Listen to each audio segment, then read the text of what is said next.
Komið þið sæl og blessuð, Sigrún heiti ég hjá Náttúruprjón. Ég er að búa til fyrsta teppamunstur mitt og ætla að sýna ykkur hvernig ég gera það, hvernig ég vinn teppið. Hugmyndina fékk ég út af því áttu ótrúlegt magna afgöngum og flestir af þeim voru í appelsínugul og gráu svo það var nærtækast að búa til munstur eftir glóð sem er húa og vettlinga munstur sem ég hef gert sem er til sölu hjá Náttúruprjón. Og er líka til í gjafapakka þar sem er handlituð ull í litum. Allavega vindum okkur aftur að afgöngunum.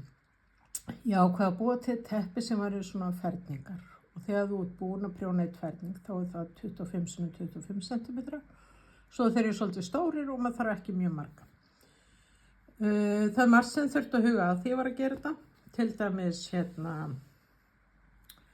fyrst þá byrjaði ég bara á því að fitja upp 12 lykkjur og þá koma svona rosalega stór gött sem var ofsalega leiðilegt að ganga frá.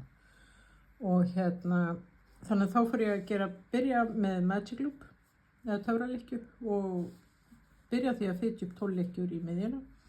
Eik út í hverju umferðum 8 lykkjur, svo þetta verði ferhyrningur og svo prjóna ég 2 umferðis í lokin, bara einlitt og fellir svo laust af.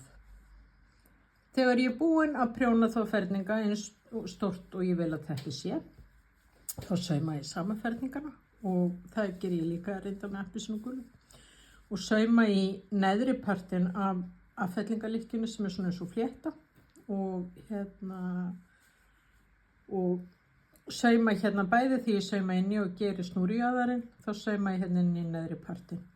Þá mynda svona rönd meðfram það sem er sauma saman. Eins og þið sjáu þá sjáu aðeins appelsínugulun. Að lokum þá geng ég frá teppinu með snúrjaðar og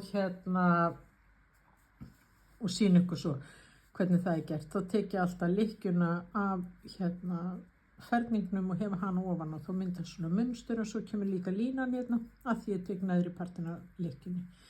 Þetta verður í 3 vídeó, þannig að ég ætla að sýna ykkur þetta hvert fyrir sig að þið vitið þá núna út af hvað þetta gengur með teppið og getið þá hort á það sem þið þurfi í hvert eitt skipti í staði fyrir að það sé allt í einu.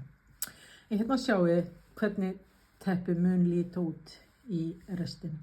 Ég sýni líka í einu vídeo hvernig saumið saman svo þið hitti akkurat á svo strikin verði öll jöfn.